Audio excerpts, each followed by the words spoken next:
वाघो वृषः किमथ वेदृशमङ्गलैस्ते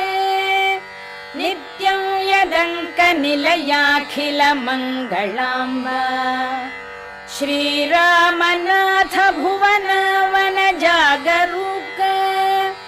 निद्राच्छलेन तदलं दिश दर्शनं नः बुद्धस्वदेव नयनोन्निशितेन तेद्य सर्वे सुरा निजकृति प्रसृता भवन्तु धर्म्य प्रवृत्तिरपि सर्वजनोऽत्र भूयात् ते रामनाथ वृषकेतन सुप्रभातम्